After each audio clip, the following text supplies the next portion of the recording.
What's going on, everyone? And whoa, things are getting spicy for the cinematic failure of a fine movie. Again, I know a lot of people are like, hey, but Jeremy, Black Widow was an okay movie. Why are you being such a wiener?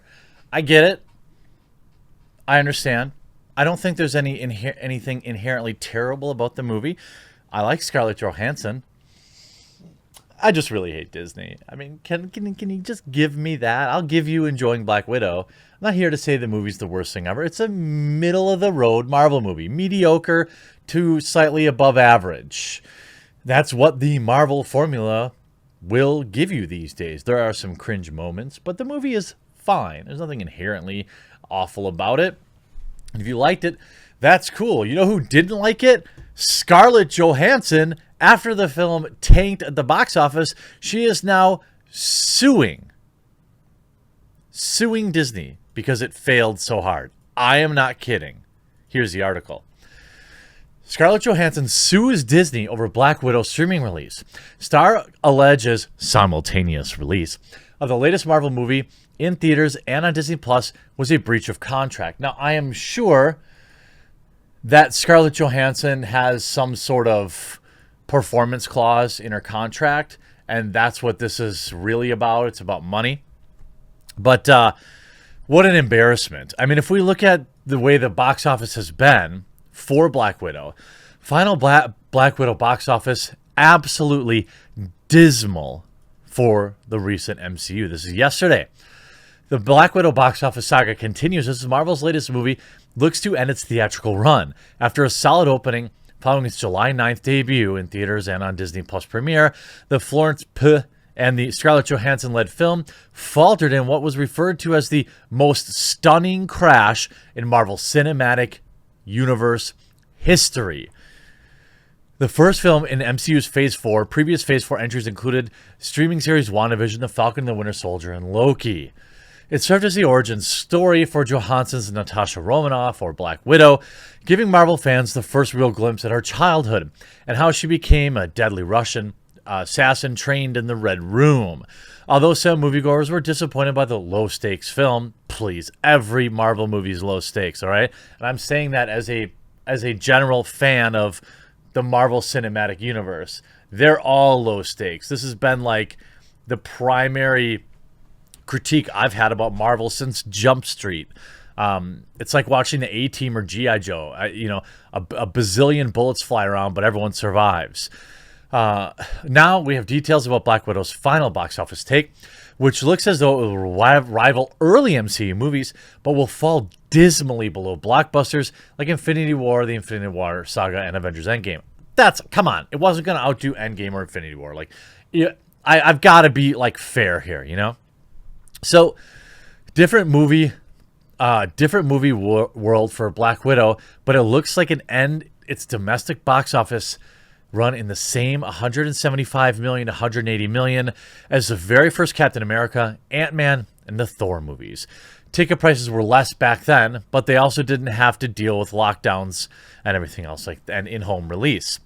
To put that in perspective, March 13th, 2021, Avengers Endgame had amassed $2.7 billion. That's nearly $2.8 billion at the global box office, while its predecessor, Avengers Infinity War, grossed $2 billion. But again, come on, it's not fair to compare to have the same expectations for Black Widow as Infinity War or Endgame. That's not fair.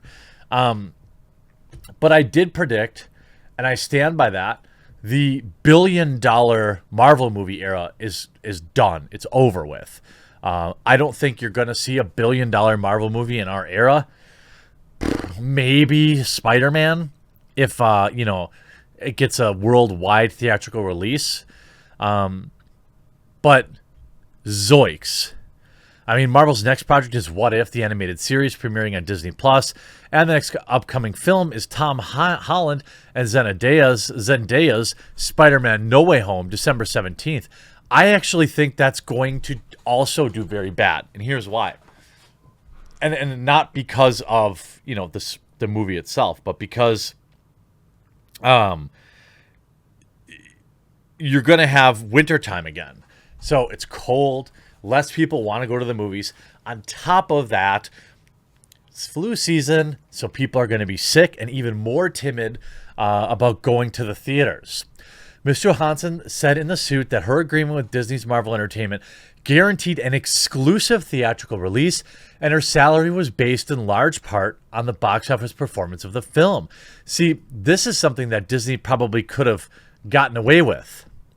You know, maybe they saved $10 million on the cost because Scarlett's got so much backloading, giggity, on her salary. Quote, Disney intentionally induced Marvel's breach of agreement without justification in order to prevent Ms. Johansson from realizing the full benefit of her bargain with Marvel, the suit said. The suit could be a bellwether for the entertainment industry. Major media companies are prioritizing their streaming services in the pursuit of growth and are increasingly putting their high-value content on those platforms. Those changes have significant financial implications for actors and producers who want to ensure that growth in streaming doesn't come at their expense. This will surely not be the last case where Hollywood talent stands up to Disney and makes it clear that whatever the company may pretend, it has a legal obligation to honor its contracts, said John Berlinski, an attorney at Kazowitz Benson Torres LLP, who represents Ms. Johansson. Look, I mean, I think, you know, what we have here is a pretty obvious situation where this contract was probably negotiated long before theaters worldwide were shut down, and there were expectations of box office, and that was baked into Scarlett's contract, a contract that was never reworked when they decided to release it on Disney+. You would think once Scarlett had gotten wind of this, and maybe that's the case, you know, she would have immediately went back to them and said, like, yo, you can't do this. Or, hey, that's fine. Let's say she stood to make another $10 million if it made, I don't know, $600 million, $700 million, okay?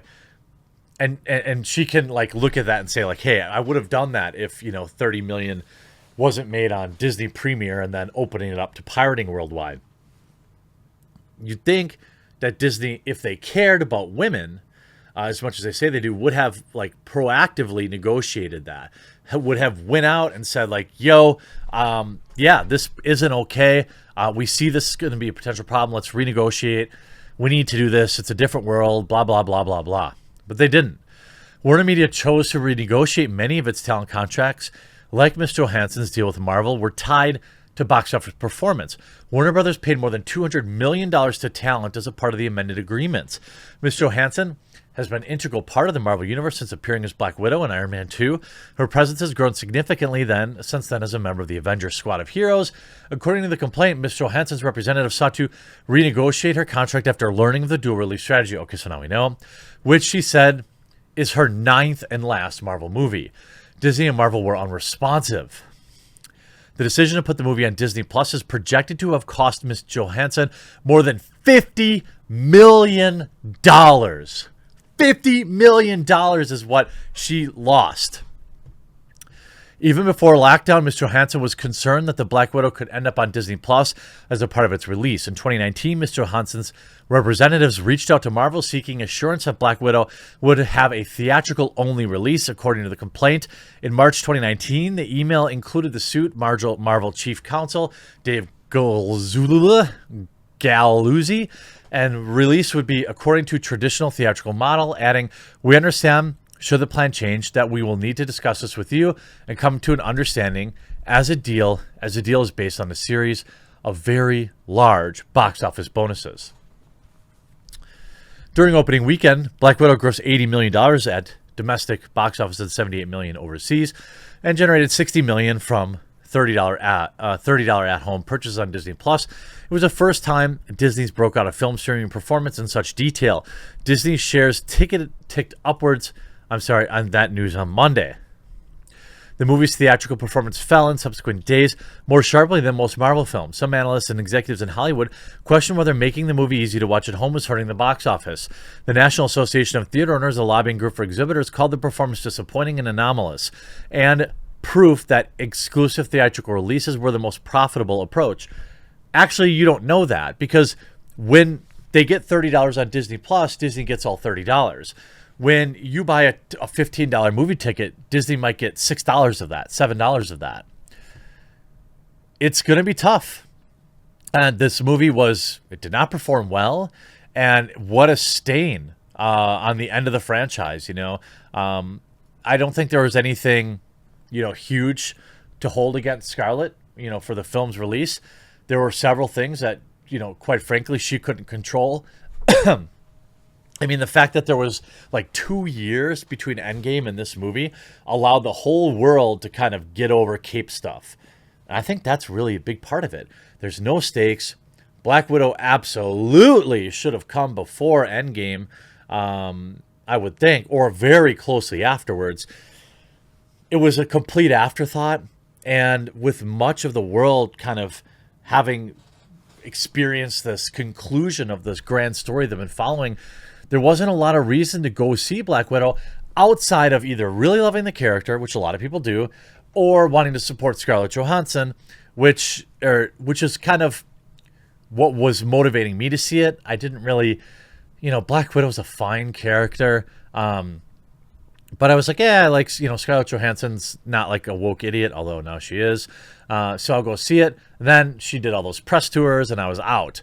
But this is an ugly future, I think, an embarrassing one for Disney, especially now that this lawsuit's going to get drug out, and we're probably going to see the real cost of the movie and the real earnings of it, which are probably far worse than we think. I hope you enjoyed this video. We'll talk to you again real soon.